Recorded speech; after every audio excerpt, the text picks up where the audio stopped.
She's Canada's history maker and a Caribbean girl. I really love Jamaica. Even, I mean, it might sound really bad, but even more than Trinidad. Bold, beautiful, blind, and the first to officially wear the Argus glasses that help people like her to see again. The hardest part of parenting for me right now is not being able to see my children. It breaks my heart, but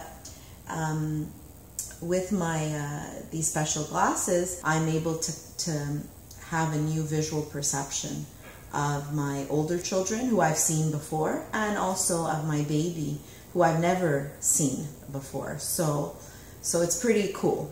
Meet Sandra Cassell, a mother of 4 and a social worker in Montreal's Government Disability Service. I could kind of see the contrast between the chair and like the wall, and I guess that's the curtain.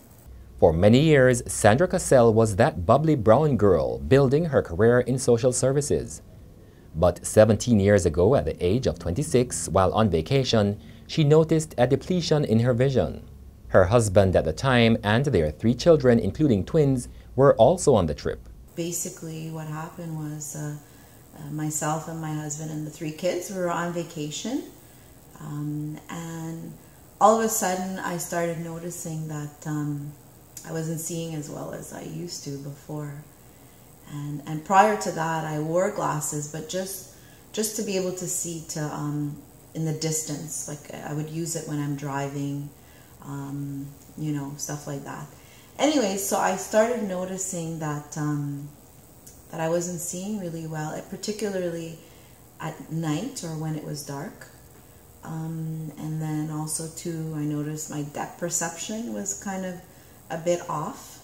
And that was really unusual for me because with the exception of my very mild prescription for myopia to see far away, I didn't have any vision problems. Cassell was concerned but opted to continue to observe the changes in her vision for the remainder of her vacation. Days later, when she returned home, she went to her optician to change the prescription for her far-sighted problem for which she had been wearing glasses.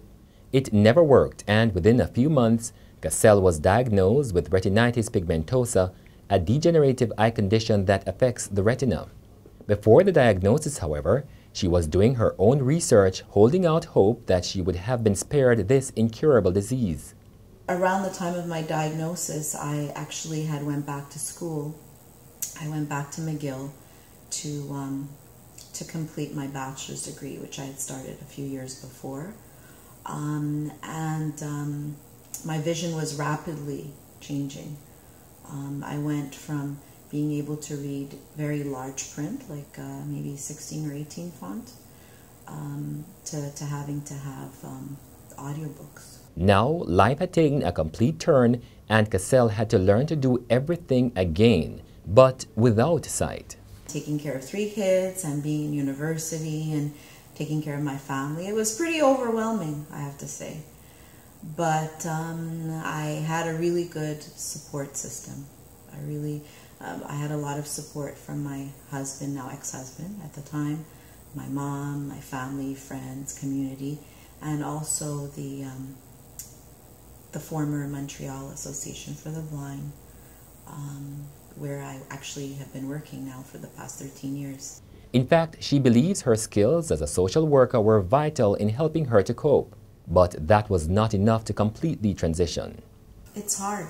It's hard because even today, 16 years later, even though I can't see things, I still picture things the way I could see them when I could see.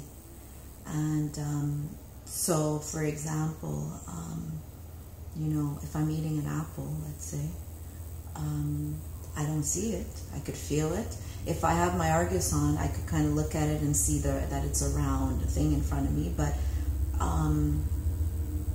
I visualize it. So I have a really good imagination, and I've kept a mental like map in my head of things the way they looked when I could see.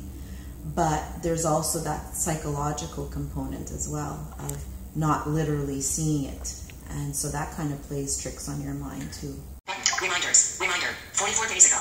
So now, from checking text messages at home to updating her files at work, Technology is Cassell's best friend. On the computer, I use a special screen reader software that's called JAWS, J-A-W-S, JAWS, like the shark, the movie.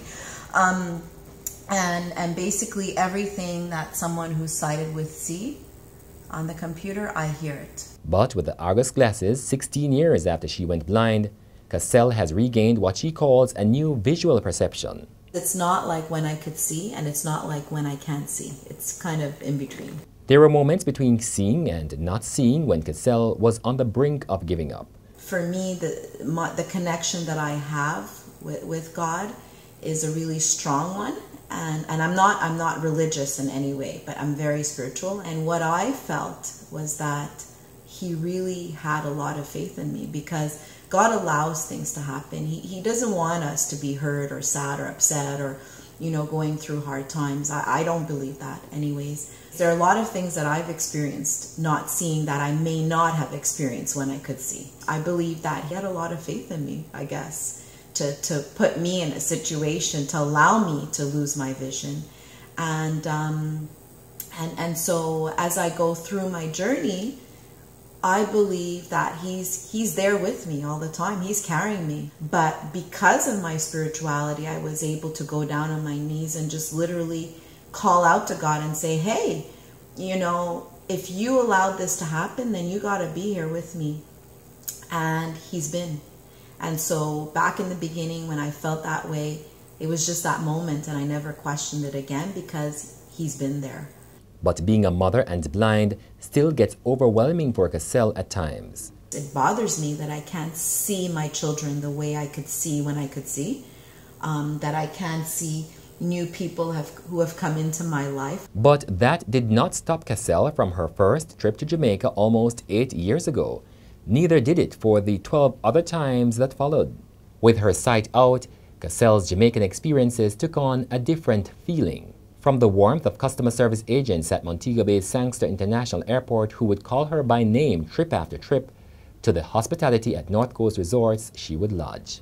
It's the most difficult thing that I've ever had to do in my whole life.